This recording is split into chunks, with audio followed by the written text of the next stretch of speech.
Welcome to Humans of Teaching, a podcast that explores the unique and amazing ways that humans of all walks of life teach others. Let's learn something new.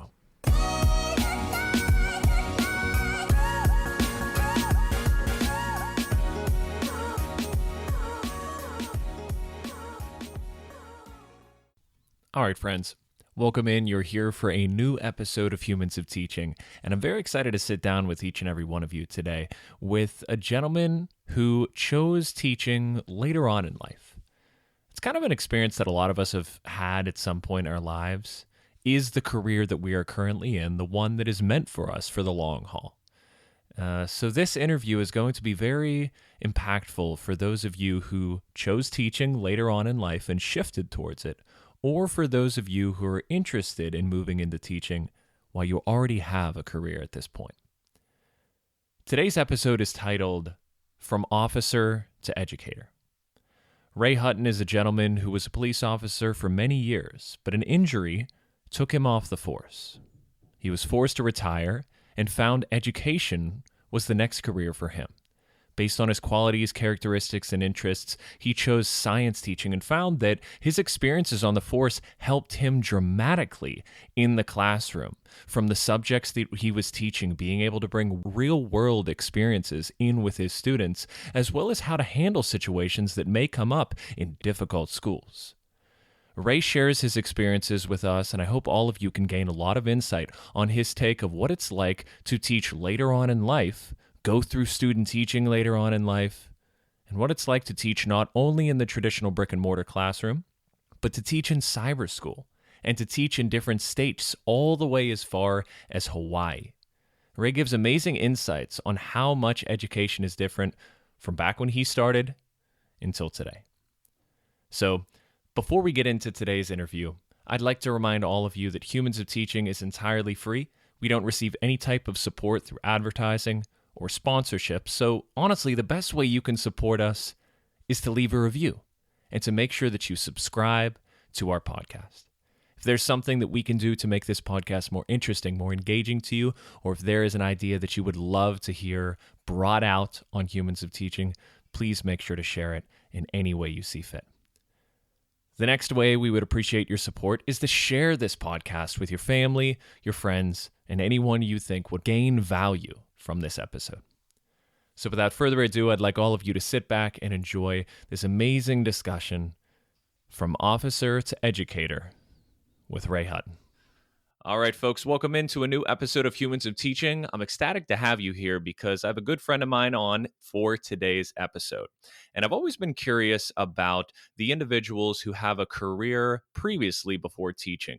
What brings them into teaching and how do they incorporate their past experiences into their classroom with their students? So welcome in Ray Hutton. Ray, how are you? I'm doing well. How are you, Pete? Awesome. I'm awesome. Thank you for being here with us this morning. And as I was saying before, your story really intrigues me. Ladies and gentlemen, full spoiler alert, Ray and I actually taught together for a few years. And we sat together pretty closely, and I could overhear a lot of his lessons. So Ray was a forensic science teacher, and he taught a few other science classes specifically.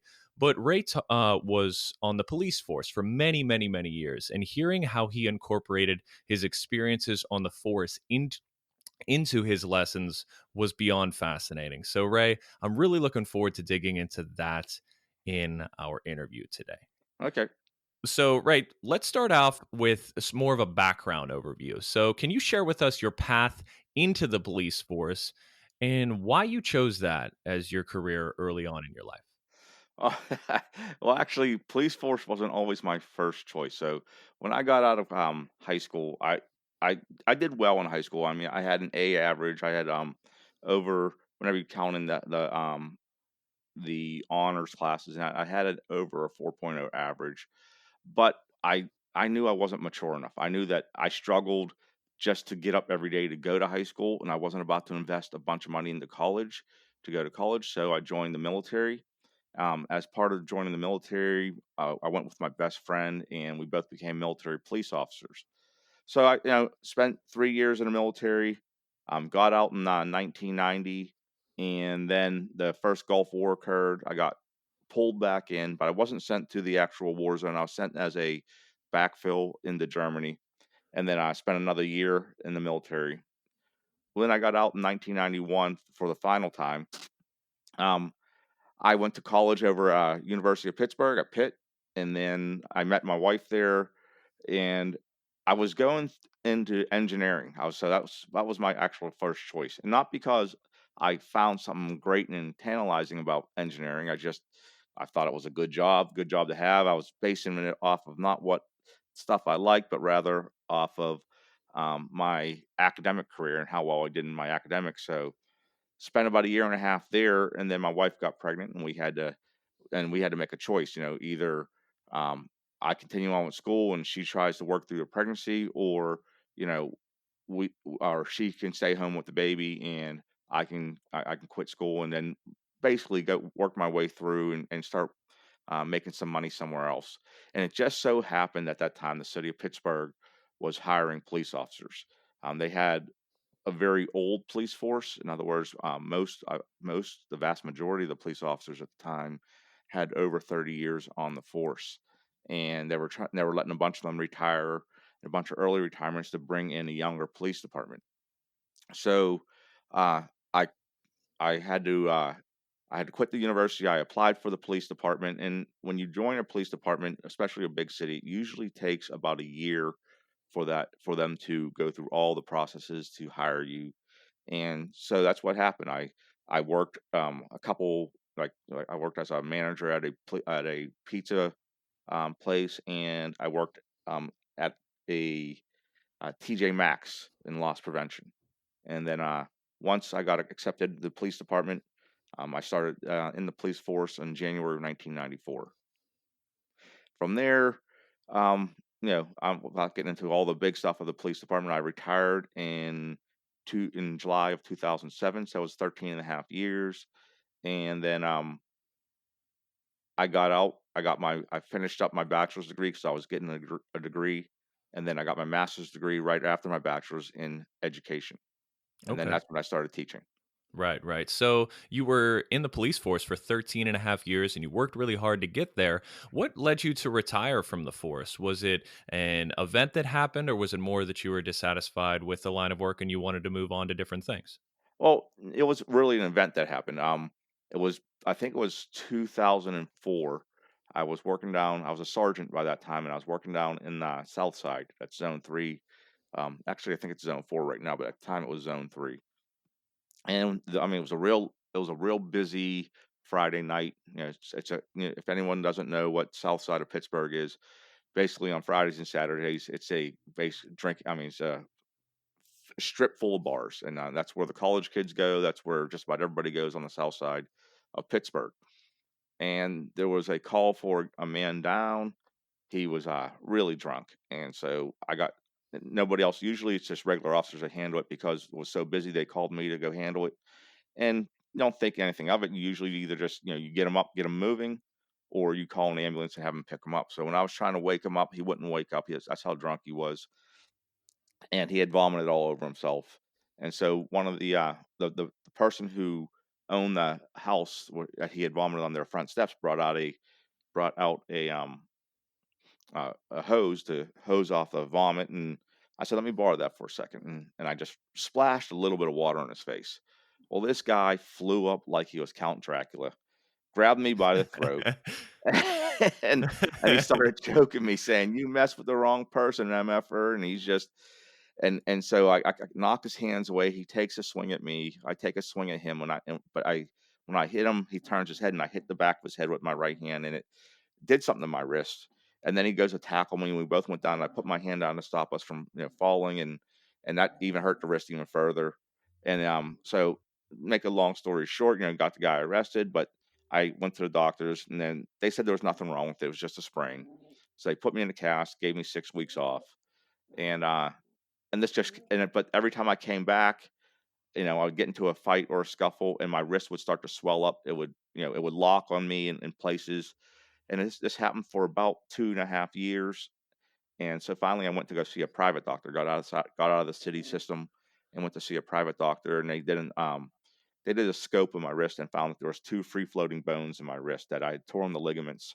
And by that time, since it was so long, they couldn't do anything to repair it other than fuse the bones together. And Wow. so they fused the bones, which caused me to lose about 50% of my strength, my grip, and a lot of pain when I use it too much. So Sure. in that sense, that was my dominant hand, my shooting hand. Uh, that they retired me. So in the state of Pennsylvania, there's a rule that if you can't work as a full time police officer, then you can't. Then yeah, excuse me one sec, sorry. No Then worries. you No worries. you can't work. That you have to retire. So if you can't carry a gun, you have to retire. And so that's what happened. I ended up retiring in 2007. Wow. So, Ray, I want to talk about that retirement action. So, you're seemingly enjoying yourself as a police officer. You have a family to support. You have a wife. You have kids at this time. And all of a sudden, out of nowhere, you're being forced to retire from your career where you have a strong future ahead of you. What's going through your head whenever you hear that you're being forced to retire from the police force? Well, it wasn't like it wasn't a sudden thing. Sure. It was I had some time like there was talk of like whenever I was seeing the doctor, the private doctor, there was talk of that if there's something serious wrong, you might have to retire. So this was about a year before I actually retired, and just about before I got my surgery to fuse the bones. And so I had already over like time just accumulated enough credits to where if I just jumped into school, just got my bachelor's degree in whatever I could, then I knew that I could probably just go get a master's degree in whatever I chose, and I can pursue that field just because I just Sure. want to get my bachelor's degree done. You Right.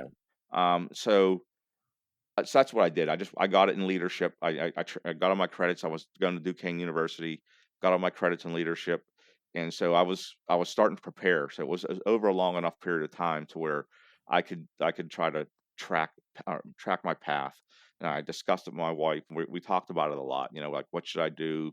You know, um, I thought about teaching as a child. And when I grew up, and it kind of went out of my mind. But now that this opportunity came again, my wife is a teacher, and she and I discussed it a lot. And she supported me. She's like, "Do whatever you want," but she said, but she's a really good teacher, and she's like, but teaching is a really good job. Because you like kids, and I think you would do a good job. And so whenever I got my bachelor's degree, I immediately uh, I went into my master's degree to the program um, for teaching. Okay. And so that's pretty remarkable that you had the foresight to be able to go to those doctor's appointments and think, all right, there's a very good chance that I'm going to have to retire. What is my exit plan? Where can I go from here? A lot of people have a hard time giving up something that they really want. And they're like, no, I'll be fine. I know I'm going to make this work. I'll stay in the force. They're going to let me stay. And all of a sudden they get blindsided. And you really had the foresight of knowing that this isn't the end of the world for me. I could do any job I really wanted to in a fine way, specifically teaching. So you planned that out right. You got your degree and you were able to move on from there. So, plus, you had a wife that supported you. And I think a support system like that, having your loved ones support you in any avenue that you're going, is huge when it comes to an event like this where you have to leave one job and move to another. Yeah, absolutely, absolutely. You have a family. The kids were still pretty young, and so Hmm. you always got to try to think ahead. That's all. What's my wife and I were always like that. We were always trying to think ahead. Just let's look towards the future, see what's happening. And like I said, it wasn't like it was just thrown on me like, oh, you have to retire, you got to get out. It was, Right. the talk was there for quite some time, so I was able to make those plans. I was fortunate enough to make those plans. I've seen police officers where they've gotten injured, and within a month they're like, nope, you're hurt bad enough that you got to go, you know. Wow. And so Yeah. and then they're caught by surprise. They don't have a contingency plan where I had enough time to make a contingency plan for. I wasn't just sitting around trying to work menial jobs, which I can't stand. I Yeah. can't. Right. So yeah, I'm not a very good person. Surprisingly enough, I was in the military and a police officer. I'm not a very good person with someone hanging over me, barking orders at me all the time. So Uh huh. um, I like to be told, "Here, do this," and then go do it, and that's what I like doing. Right, right. So you move into teaching, and Ray, can you tell me what year was it whenever you graduated college and you were moving into the teaching career, applying for jobs and things like that? Well, here's the funny part is I graduated, in June of 2008 with my master's degree in education, and when it just so happened that, that the bubble burst in the housing market at that time, and almost nobody was hiring for teaching. I mean, if I wanted a teaching job, there are plenty of jobs out of state, but in Right. Pennsylvania, there was very few jobs,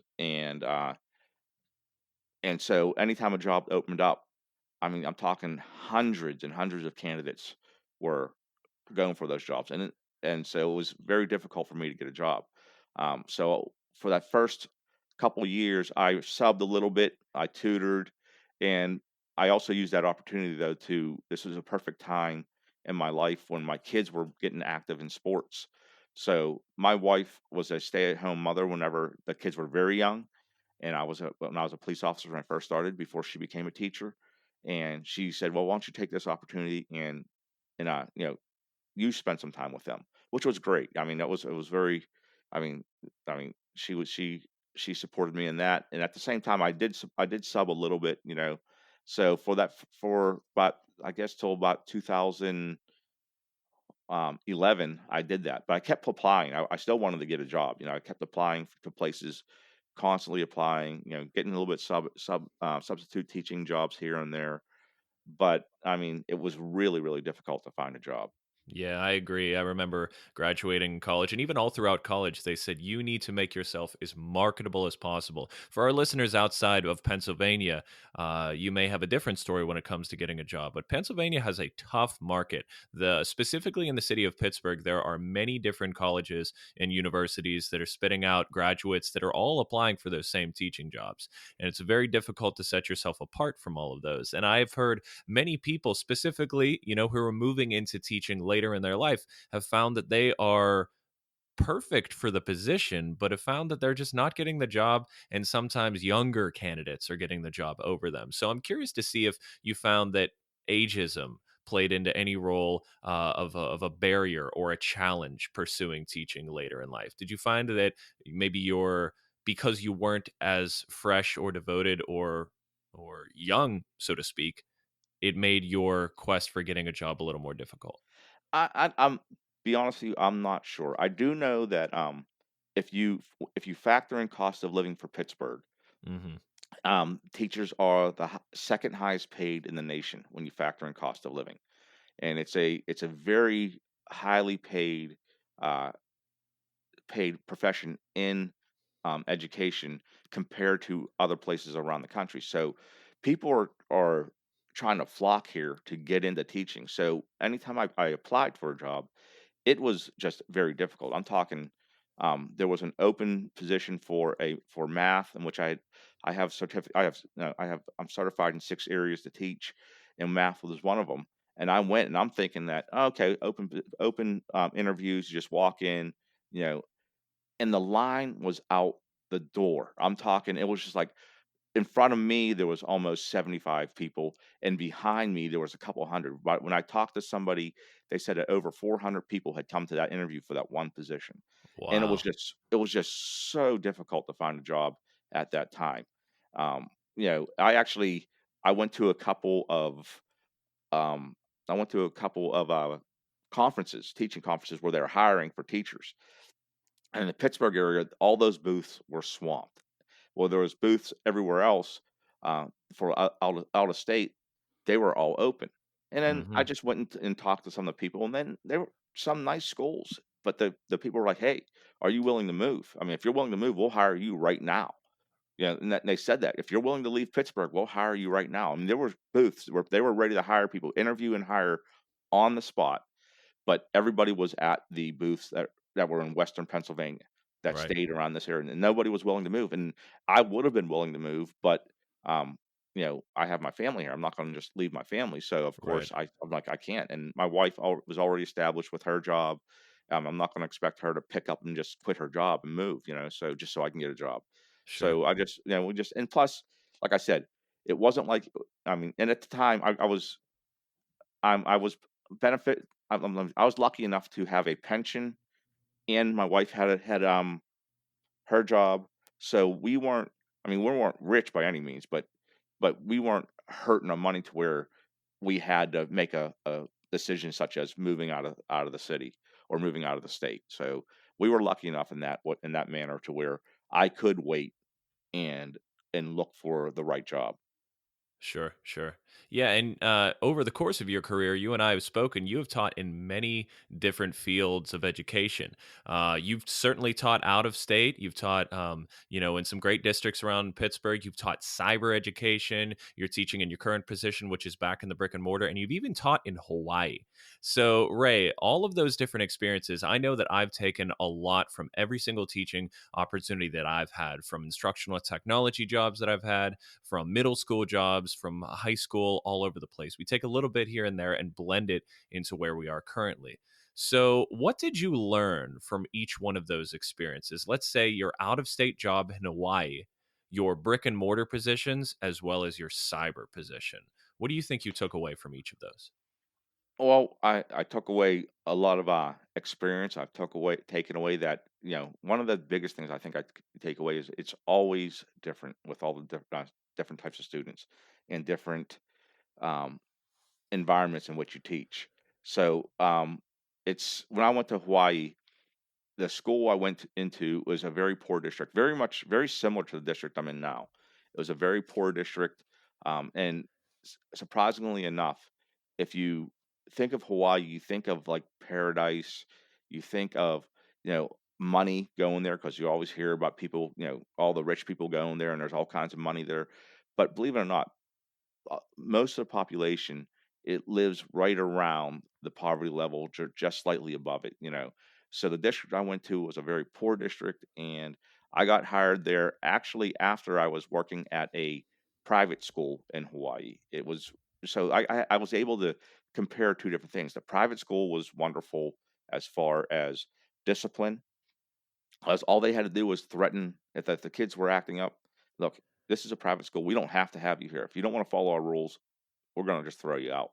So the kids were great there. I mean, and I actually didn't teach there. I was actually an administrator there, working on monitoring their use of the computers. I was basically the computer cop. They loved my police background, and they Right. hired me to be a computer cop. Okay. And then I got offered a job at one of the public schools, and I took that. I mean, it paid a little more, but I wanted to be in front of actually teaching.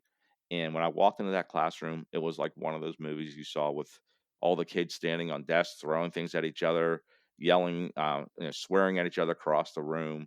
I mean, it was just complete chaos and havoc. And then the one teacher that was in there trying to teach, because it was a co-teaching situation, because the classes were really big, 30, 35 students. I had 37 at one time, 37 students at one time. So we kind of split the duties. And so he took a lot of the teaching duties while I took a lot of the classroom management duties, and get them calmed down. And I did. I was able to get them to sit down and calm down. The vast majority, anyhow. There was probably about maybe 2 to 3 students every class that just didn't want to do what I told them. So, I would tell them either I would have to. They had a policy, if they didn't do what they were supposed to do, just kick them out, send them to the office, because there was too many kids in there for to try to argue back and forth with these kids. So eventually, they just got used to, like, whenever they came to my class, if they're not going to do their work, you're not going to disrupt my class. You're going to sit down, and you're just going to put your head down. Because you can't, of course, you can't force a student to do his work. But I did get the classes turned around as far as the classroom management, and that's one of the things I really took away from that, was that if you can't teach, if you can't keep these kids their attention and get them to actually pay attention.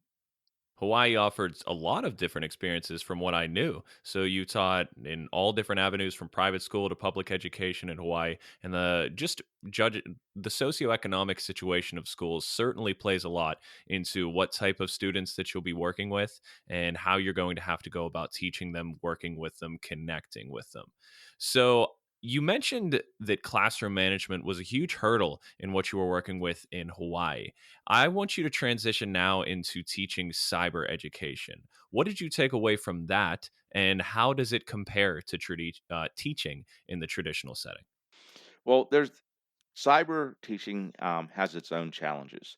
Um, One of the challenges is trying to convey the knowledge strictly through your voice and through typing. It's one thing about teaching in brick and mortar is you're up there, you're looking directly at your students, you're able to grab their attention. Sometimes, well, not only sometimes, I mean, and as you know, when the students don't want to pay attention, you don't even know if they're still in front of their computer listening to you. You may be talking to nobody. You know, they might just get up and walk away. Um, Especially some of the kids who come to cyber school because they think cyber school would have been easier than brick and mortar. So they kind of drop out of brick and mortar, come to cyber school, and after you've had them for a while and they don't show up in the class, and they start seeing that their grades are dropping because they're not doing their work that you assigned to them, then you see them leave cyber school, go back to their brick and mortar because they realize that cyber school isn't a cakewalk. It isn't a piece of cake. But I think communicating with them was in cyber school is probably the hardest. Getting them motivated. That was probably the hardest thing to do in cyber school. Okay, and how does that compare to your current position? So you've been teaching at this current school for I'd say about 2 years now, correct? That's correct. Yeah. They have to worry about a lot more than just coming to class and getting their work done. And I feel that that's a really good transition to talking about your work as a police officer, because this is an area where these students would very well value the insight of someone who was on the force, who was in those areas. So I want to ask you two questions. How do you feel that your background as a police officer helps you as a teacher? And what can you give the students with that background in your lessons in education? Well, I think as a police officer, especially in this district, um, I'm used to dealing with people in this type of situation. Now, of course, the way I handle it is different. Like as a police officer, I Sure. dealt with mostly the criminal element. You know, whenever I dealt with people who weren't criminals, it was just basically having to tell them that I arrested their brother, mother, whoever. You know, but the way I handle it's different, but I dealt with it, so it's not a surprise to me. You know, I'm able to have a rapport with the kids. I have a really good rapport with my kids. It's my kids will come to me and talk to me about things that it's not just about education. It's they'll come and talk to me about personal things and just sometimes just vent and then they feel comfortable with that for me. But I think it was more not just being a police officer, though, it was also I grew up like them. I grew up very poor. I grew up in a poor neighborhood. Like my mother worked really hard. She was a single mother, and she worked really hard to get us out of the poorer neighborhoods to a middle class neighborhood. Um, I experience a lot of things my students experience, and so I'm able to just share stories with them and try to give them a little bit of guidance, a little bit of wisdom, what little wisdom I do have, and and hopefully that I just hope that a little bit just sticks with them, and if it just sticks with them, if they ever encounter a time where they have to make a bad decision or over a good decision, or have to make it or have to choose and that they choose the right one to get out of the way. And I think a lot of my kids though are smart enough that they can make that choice on their own. But sometimes when they see there's an adult there that knows and cares, that it just helps them. 100%. Yeah, I think that's one of the foundational aspects of a strong, great teacher is someone who cares about them, someone who's there for them.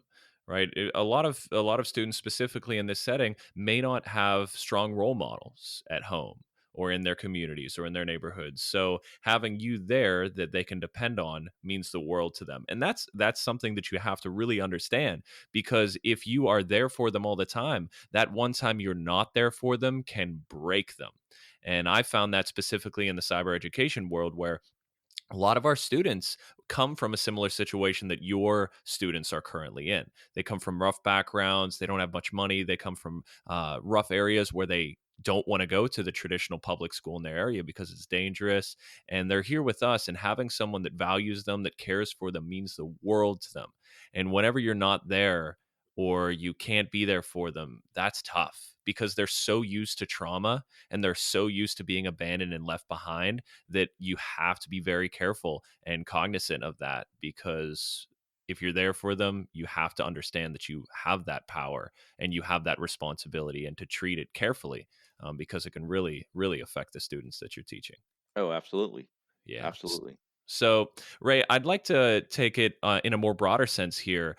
Can you describe your teaching philosophy to the listeners? Oh, It's pretty broad. yeah, You don't have to give me a specific answer, but open it up. What do you care about in teaching? What do you focus on, and what's your goal as the teacher? I like to try to get my students, and it's not always possible. Like, I like to try to get my students involved. I like to try to incorporate my personal experiences into my teaching. Sometimes in science it's a little bit harder because I mean, how often do you really have a lot of scientific uh, incorporations? Like, so like I've been, even though I'm certified in physics and that's what I want, that's what I got hired for. Our our school hasn't had a physics classroom in several years. Now we're supposed to be bringing it back next year, but I would, if I had physics, I'd be able to, like, whenever I taught at Chartiers Valley, I was able to sometimes give police stories and talk about physics and stuff like that in it with it. In biology, not as much. It's harder to give any personal experiences as far as police are concerned in biology, but I do. I always try to somehow incorporate something personal in there. It usually gets the kids' attention whenever you're Hmm. opening up to them and letting them show you that you're human, and I always believe to I always believe that you want to let the kids know that it's all right to make mistakes. It's all right to be wrong whenever you're answering a question. And I emphasize that a lot. And I also tell them that, you know, that's how we learn. If we knew everything, if we were able to just read a book and know it, and I expect you to answer it correctly all the time, then there would be no, you wouldn't need a teacher. You just read a book and then you're going to know it, And I try to encourage them to take chances, to put yourself out there and to see if you know the right answer. And if you don't, I try. And if they get it wrong, I'll ask them. I'll like, okay, somebody else. Can anybody help them, or can anybody try to answer that, give the correct answer, or maybe improve on that answer. Sometimes people do give a decent answer, but maybe it can be improved upon, maybe explained a little better. Sure, sure. That's awesome. Those are really, really great insights. All right, so now I know that being a teacher, specifically in my experience, and I think it's important to understand that every job is this way. There's challenges in every single job, right? You and I were talking right before this, just about how our individual districts are going and how our classrooms are going. And there's challenges anywhere you are, but there's many amazing things as well. So I know, based on just being active on social media through my teaching accounts, that there's a lot of teachers that are losing motivation and are losing their passion for teaching. And there's this a statistic out there that says there is a growing rate of teachers that are just dropping out from teaching after less than 5 years in the profession. Why do you think that would be? Oh, I think, and this is just my personal opinion, just from going through the education system when I was young Right. and to actually teaching. So I have the benefit of actually being able to compare the way they used to teach to the way we teach now, or way we're forced to kind of teach now. Um, the school system, or the public education system, I should say, is based upon test scores, test scores, test scores. And I don't want to just point fingers at the school district itself, because they have pressure from politicians, and I think that's where it all started, was when we politicized our education, when we politicized the education of our children. It it started the downward spiral on the way education is today, and the pressure being put on teachers to get numbers is very, very intense, especially in and poorer districts because money is involved, and money is involved and based on test scores. So you have such as my school district. I think my school district, the test scores were ranked out of I think it's 100 and like 51 districts. That includes all the cyber schools and all the charter schools. Out of 151, we were ranked third from the bottom. And so the state's coming in now. We got oversight in our school district. Money's if we don't do well, money's going to leave the school district. So that's why that the school district is very poor. First, it starts off very poor, and now we're losing even more money. Um, Families flee the district once they see that kind of stuff. Families flee the district. They go to charter schools if they can't actually move out of the district.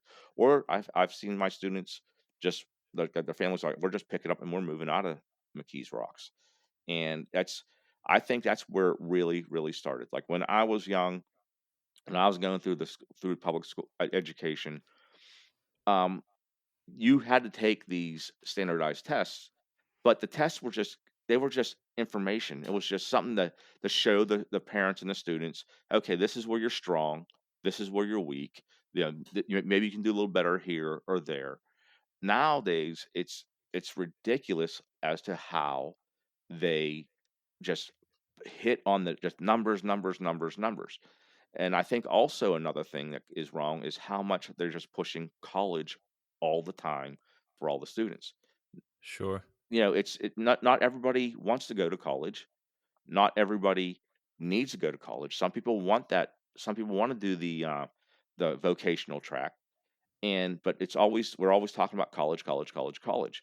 And then colleges know that. That's why they keep raising the tuitions. I mean, tuitions are just absolutely ridiculous nowadays, which they shouldn't be that high. Right. And so I think that when everything became politicized, when we started trying to compare ourselves to every other country around the world, and in saying that since we're America, we should be number one, because we're America, but they don't look at the nuances on how these different countries teach. Like many of these countries we compare ourselves to don't put our special ed kids in general education in our general classes. They split them off. A lot of countries will take the kids after they reach a certain grade and say, well, you're not smart enough to go to college, so you guys are going to go towards a vocational track. This is the college track, and they actually track them. So of course we're going to score lower overall on on standardized tests compared to other countries.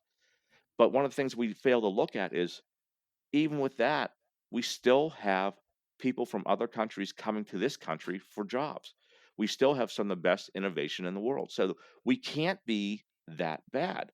Our education system can't be that bad. But we just make it look bad and we just focus on numbers so much that we are forgetting about the children. And 100%. we're the school districts are getting pressure from politicians. So when they get that pressure, the old saying, crap rolls downhill. So the school districts get pressure, goes down to the superintendent goes down to the principals push all that crap down to the teachers. And Right. so teachers can't it's harder and harder for teachers just to be human beings and just to try to teach not just the knowledge from the books but their own knowledge. So it's always just focused on numbers. Give us these numbers. Heard like, well, I got to teach you this, this, this, and so another thing I also believe is that we try to teach. Like we try the depth of our teaching, just the depth of our curriculums, are maybe an inch deep, but they're 2-3 miles long. Where a lot of other places they really get into the depth. They really dig deep down into each concept. They don't care if Right. they have to reach 15 concepts within a school year. No, they'll just dig deep into a few of them and then push the rest off to the next year and then the next year and allow those kids to pick that stuff up. Where we try to teach everything to everybody. Everyone has to know this. I mean, these this vast amount of information, which I believe puts too much pressure on our kids, especially our high school kids. I think that we should let our kids, other than the few core classes, let our kids choose their path. To they know what they want more than what we know. Who are we to tell them that they should go to college or that they should take a vocational track. Right. Let them choose it and forget about comparing our kids to kids in Japan or China or Great Britain. Stop comparing to everybody else. Let our kids be our kids. Or the kids, yeah, or the kids right down the Hmm. street.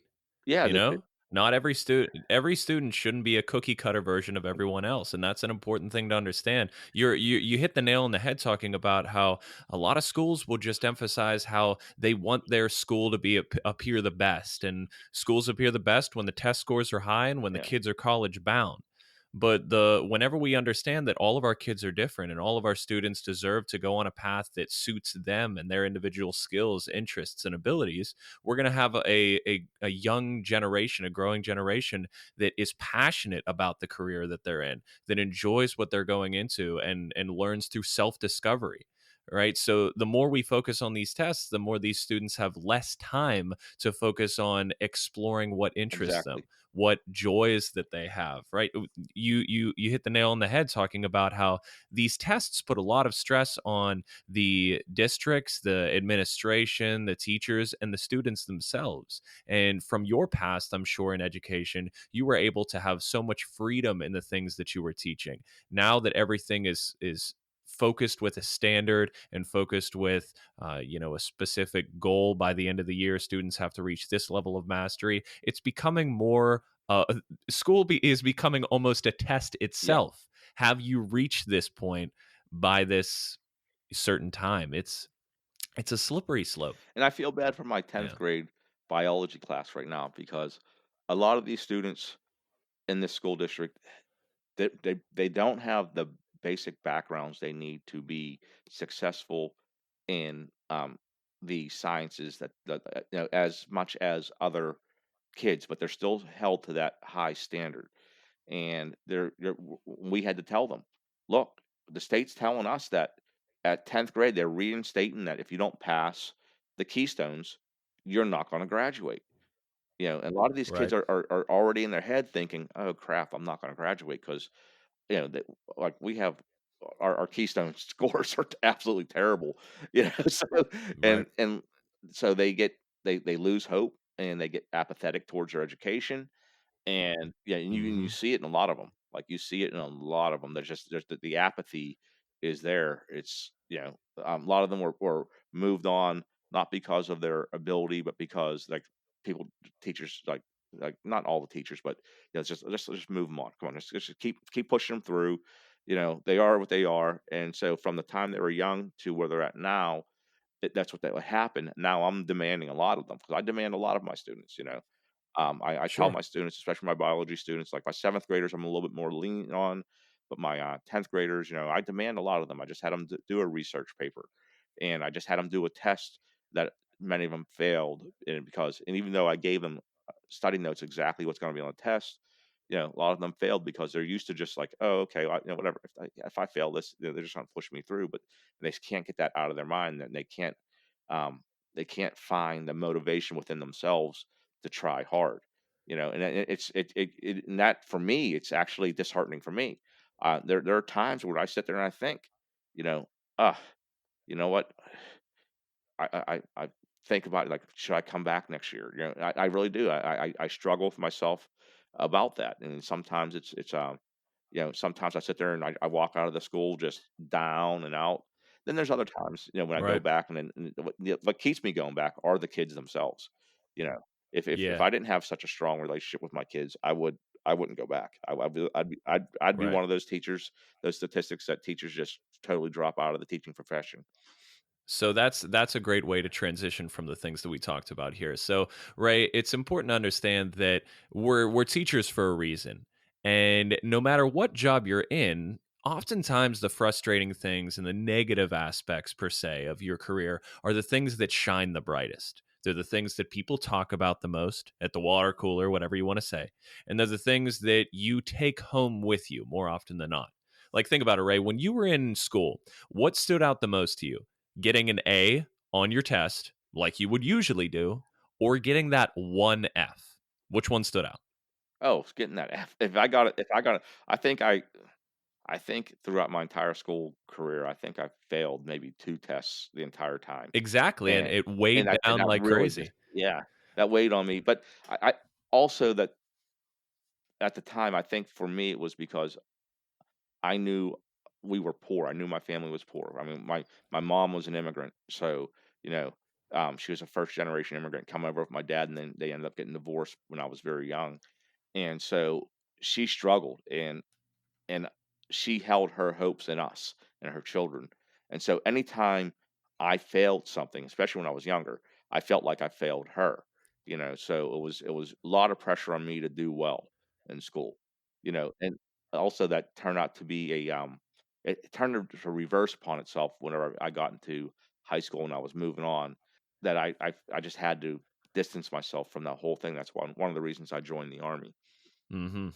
Right. So our negative things shine the brightest off the time. Like you said it Yeah. yourself, how impactful those failures were on you. And that's goes everywhere in our lives. The negatives stand out the brightest and they have such a presence in our mind.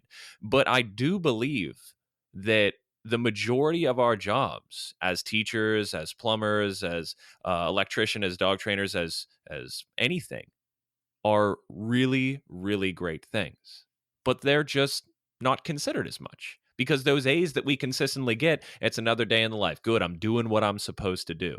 Yeah. That's what I'm supposed to do. So why would I remember that? Why would I focus on that? And I think that's a hugely important thing to understand that there are parts of our job that are amazingly important, things that we love, things that we enjoy. The reason that keeps us coming back, like seeing the kids, like seeing them succeed, like getting those compliments on our evaluations and speaking with our principals and just having a good time with our teachers in the school and so on. So, Ray, we need to remember, and this goes out to every single listener, that when you are down and out, when you are motivated, whenever you are losing your passion for teaching, to take time to remember that probably 80% of your teaching career you're enjoying, but it's that 20%, those frustrations, those negatives are the things that are shining the brightest. So, Ray, I'm asking you to call out to all the teachers that are listening right now. What should they remember about teaching to keep them motivated, to keep them passionate, and to keep them going in day after day? Oh, I think the thing that they should remember, that they, next to their parents, they are probably one of the biggest influences on their students' lives.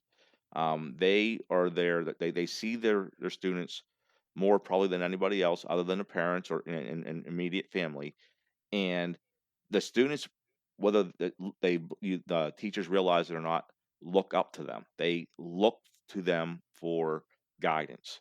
And you're not going to change every student. You're not going to, but every time, every year you're there, you're not going to change a student's life or change the direction in which they go. But you are having an effect. Um, you are making their lives better if you're teaching with passion and showing that you care. I think the biggest compliment I've gotten from teaching is when I left the school that we taught at together. When I left there, I got a plaque from one of my students. The student was an African American student. He was a gay student, and he left the Philadelphia school district because of how he was treated in the public school district by the other students, not by the teachers, but by the students. And he gave me this plaque saying that I helped him through life, through the challenges he had. And I mean, that touched me a lot. I mean, I Sure. still have it hanging up in my classroom. That's awesome, Ray. Cool. Yeah, it's the little things in life that keep you going. It's the little things that you need to remember to focus on. I have my filing cabinet at school with every single chat, every single email, every single thank you note that I've ever gotten from a student. I have them taped up on my filing cabinet. It's covered because anytime I'm having a rough day, I turn my head a little bit to the right and I see all those nice things that my students from years and years back have said to me, from days all the way back in student teaching to just this school year. So remembering the impact that we have and remembering the place that we hold in our students' hearts is incredibly important. And the more we focus on the good, the less bright those negative things are going to shine. Absolutely, absolutely. And that's, like I said, that's what keeps me coming back. It's just, you know, despite all their flaws. Oh, actually, probably because of all their flaws, they're just you see these humans growing and changing, Sure. and you're with them every day, so you don't see the big changes. But when you see them later on in life, hey, I helped that person. I wasn't the only influence, but I was part of this person succeeding. And I think that, if, like you said, if you can focus on that, if you can try to um, Hmm. look at that when you're feeling down, that it does diminish the bad part of the job. Which, I mean, the bad part of the job can weigh heavy on teachers. Yep. I love it. Right, you were an absolute all-star guest here today. Your insights were incredible, and you've shared with us so much as someone who's been in the teaching profession a while, but also incorporating so much from their experiences as a police officer. So we have one major listener question that we want to ask you. So to all the listeners out there, if you ever want to ask a question to one of our guests that we have here on Humans of Teaching, all you have to do is either go on our Facebook page, that's Humans of Teaching on Facebook, or you can go on Twitter at Humans of Podcast, and I'll post teasers every single month of the people that we're having on. You make a comment on the question you have for this person. Ray, we have one major one that I want to ask you, and it's a pretty deep one that I think we can all really reflect on. It's about going back in time and talking to your former self.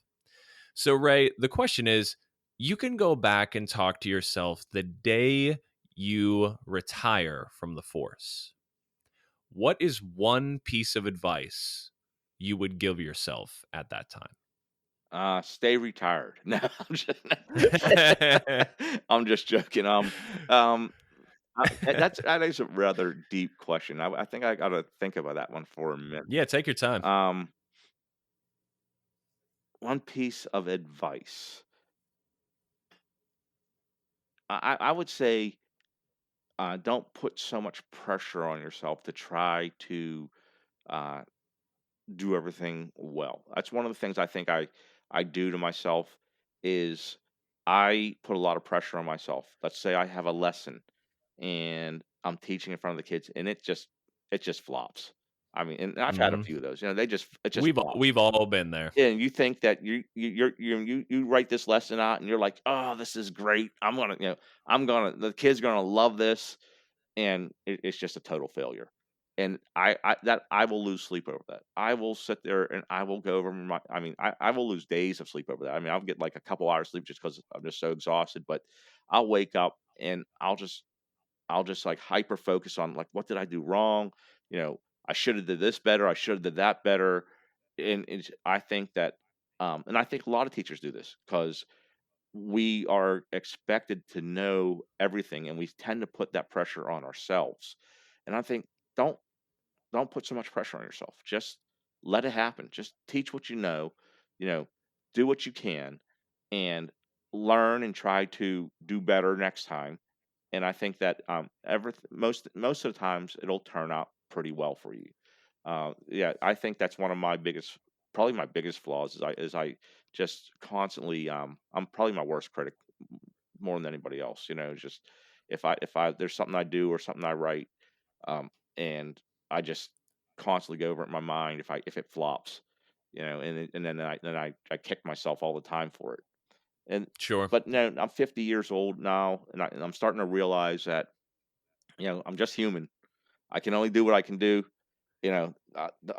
Stop trying to be perfect. Stop trying to make an impression that I'm just like this great person. I will teach what I know. If I don't know, I'll ask somebody to help me out, and then just move on from there. You know. Right. I think that's huge. Knowing that you don't have everything and you need to understand that some people can do something better than you and you can do something better than other people, and knowing that you have so many resources out there for you.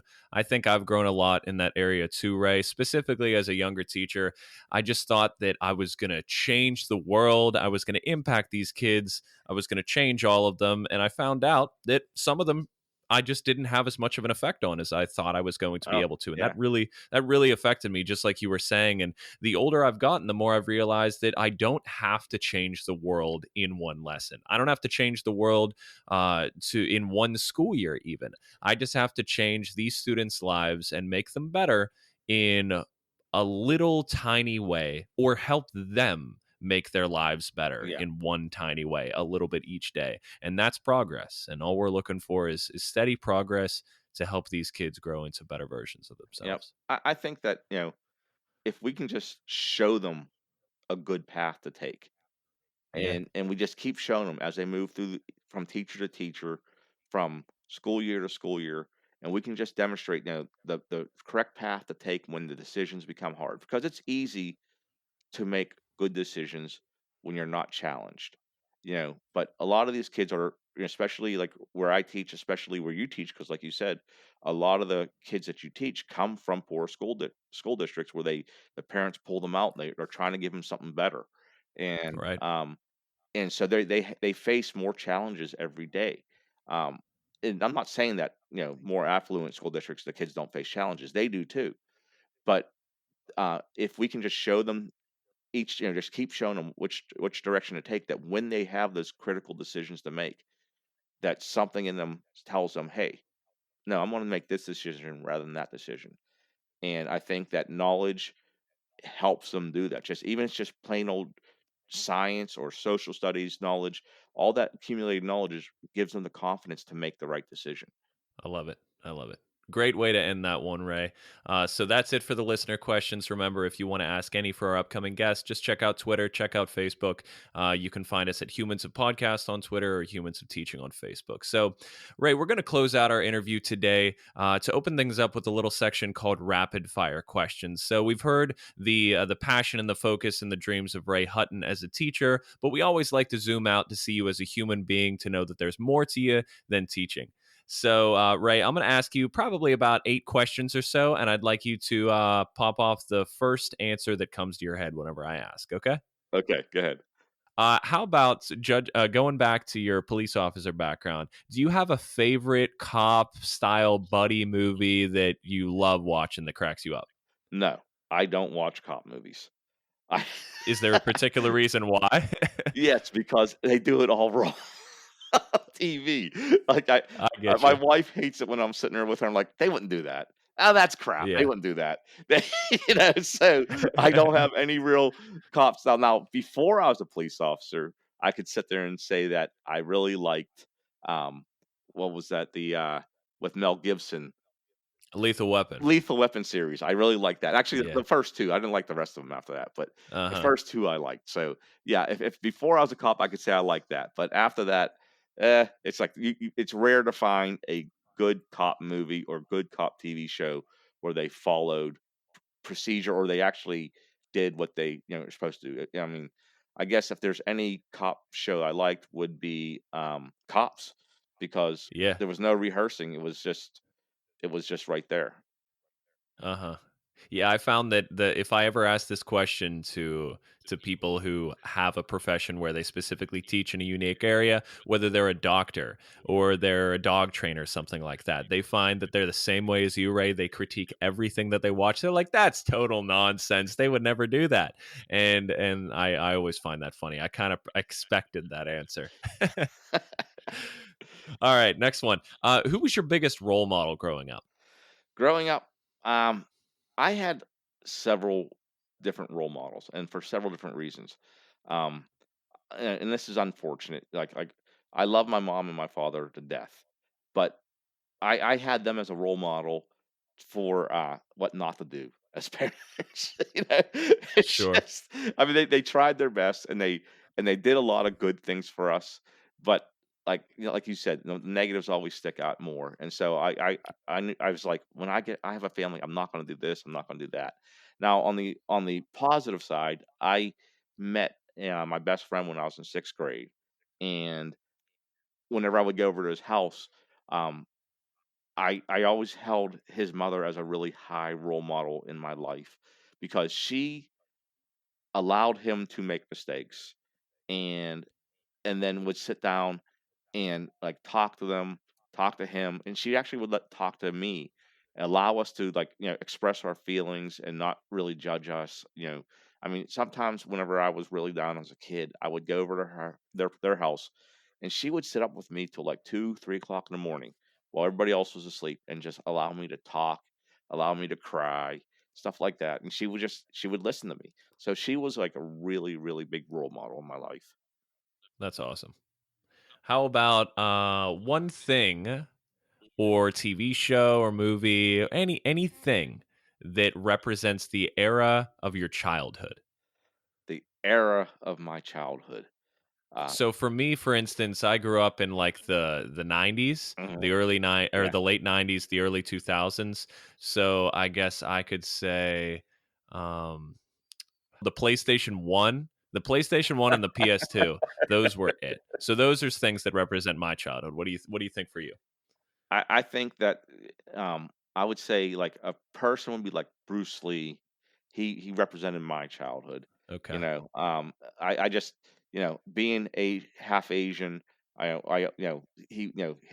Asian, one of the biggest, kung fu star in the world, so, you look at, hey, represent, and then, Represent. and then, probably yeah, so you talk about video games, but you have to understand I'm the first video game generation. Yeah. I played Pong on TVs. That's When whenever I when was a Pong came boy. out. Yeah, when Pong came out, I was like I was like, "Oh, wow, this is cool." I mean, think about that. You're actually controlling what's going on TV rather than Sure. watching it, Right. and, so, we had Pong when I was probably about 8 years old, which was, like I said, we were very poor, so it was something, like, fantastic to have that in our home. Sure. I forget how my mom got it, but, I mean, it was just happy we were happy to get it. I think she got it used, I'm not sure. Nice. Um, and then from that point, whenever I had my stepfather during Christmas, he would buy us, like, the latest video game system. So we had the original Atari, Nice. then we had the Atari, 2600, I think 2600 and 5200. We had that, then my mom got divorced from him, we stopped having those video games, but yeah, I was the original video game generation. My generation, we were the ones constantly playing. Like we weren't constantly playing because they weren't as intriguing and in depth as today's video games. Right. Because you got bored with them after about 2 hours rather than sitting there for 48 hours straight playing.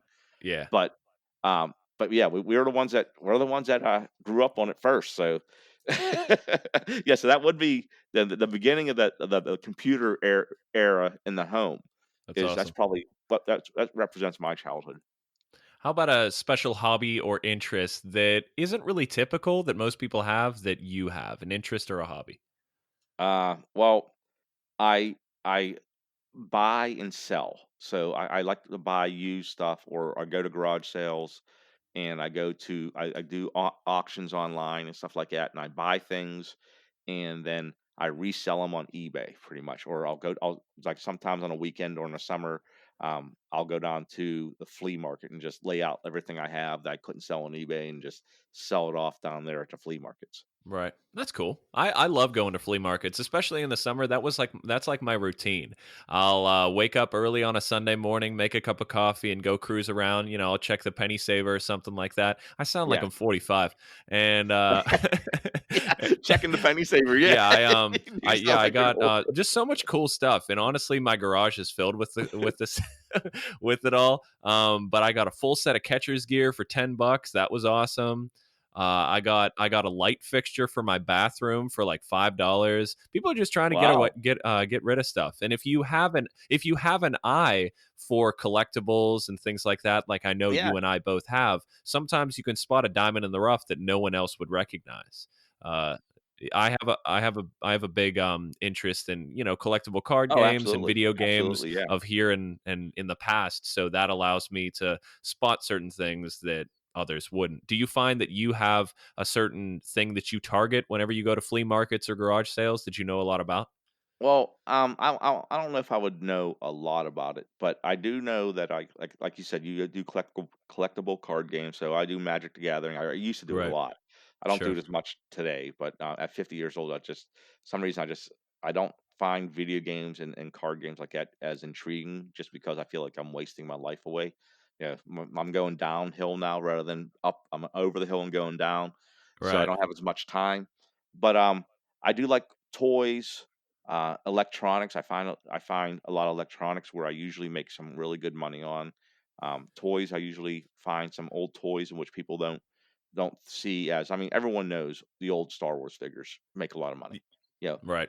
Everyone knows all those highly, all those great things that hit the movies and it was a big hit. Yeah, sure, they'll make you a lot of money if you get a good one of those. But there are like little things that I found that you don't think they'll make a lot of money, and they do. They make, like, I found a little tin clicker. Um, it was a little toy. I can't remember what it looked like. It was like a little green toy, and I can't remember in the shape of what it was. I think it was a frog, and you just squeeze it and it clicks. You know, tin toy that was back in the 50s that kids used to walk around just making noise with. Uh-huh. And I got it for a quarter, and I sold it for like $70 on eBay. You Heck know, yeah. yeah, and it's like, hey, that's great.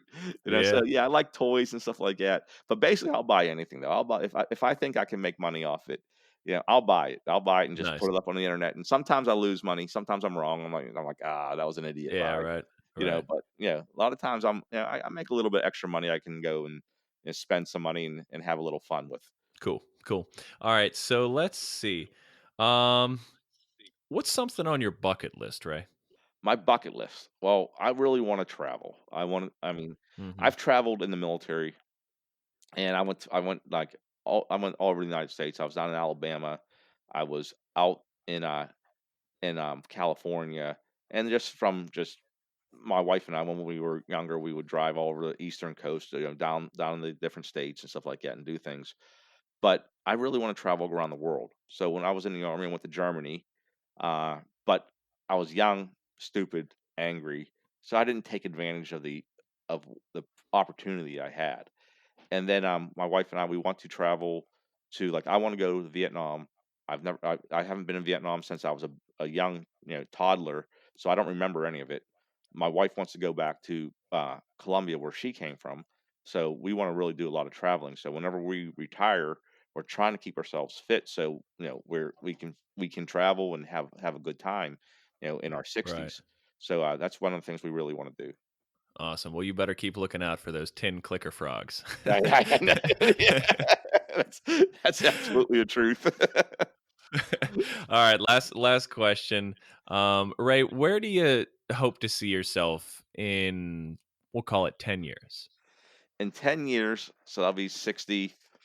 I be honest with you, I just hope that, I can wake up every morning and just look around and say and be happy, like, say that my kids are healthy, they have good lives.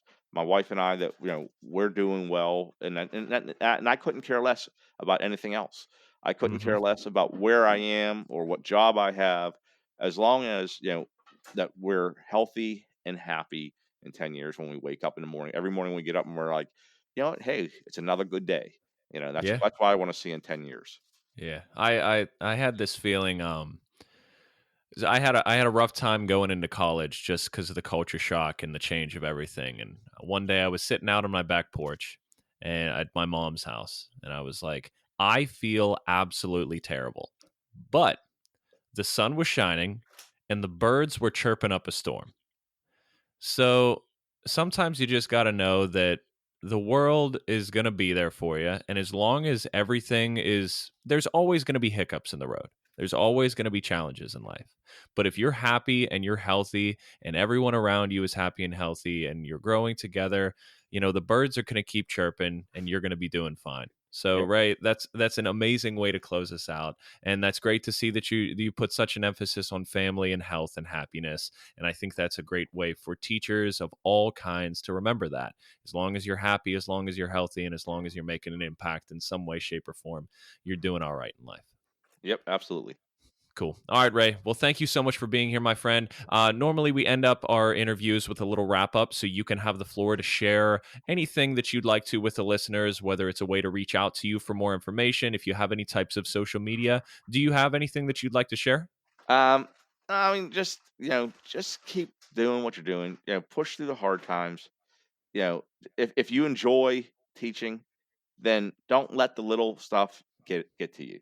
If you don't enjoy it, then get out, because this is a profession in which what you your feelings will come out, and you will reflect that upon your kids, and your kids will see it.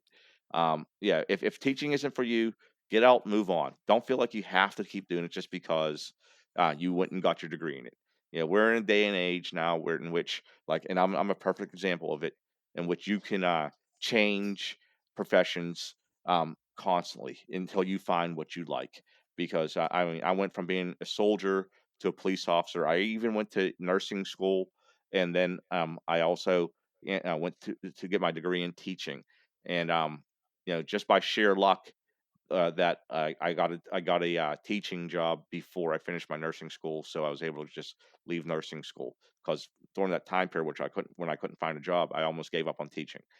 So yeah, if you can, if you like teaching and this is your passion, stick with it. Don't give up on it. Seriously, it's an important thing to understand that no one should ever settle in life. And if you have something that you want to go after it. And if you're not happy with something, you got a long life ahead of you. Don't be afraid to back down, because the best time to make a choice to better your life and better the lives of the people around you is today. Yep, So if you absolutely. want to do something, it's better to do it today than a year or two down the road, because you don't want to look back on things and think I could have, and I would have. Yep. So Ray, thank you so much for being here. You're a very wise individual, and you've offered me so much insight on how I can change my teaching and things that I should really focus on. So, ladies and gentlemen, thank you for being here for another episode of Humans of Teaching. Make sure you stay tuned for the outro to learn how you can help support the channel, and we can wrap things up from our interview here with Ray. So, Ray, thank you for being here, and have an amazing day, my friend. You too, Pete. Thank you very much.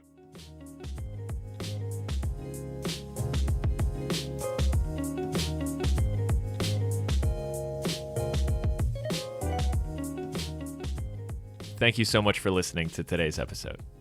We appreciate each and every one of you who tune into Humans of Teaching for each new interview, story, and perspective. Don't forget to subscribe to the podcast if you haven't already, and follow us on Twitter at Humans of Podcast. If there is someone you know who would find value from this episode, or Humans of Teaching in general, please share it with them. This podcast was made to inspire teachers, and the more we can share it with, the better. If you or someone you know is a teacher of any kind and have a unique perspective or story to share, we'd love to hear it. Please email humansofteaching@gmail.com for a chance to appear on our show. Thank you again for listening, and we'll see you next time.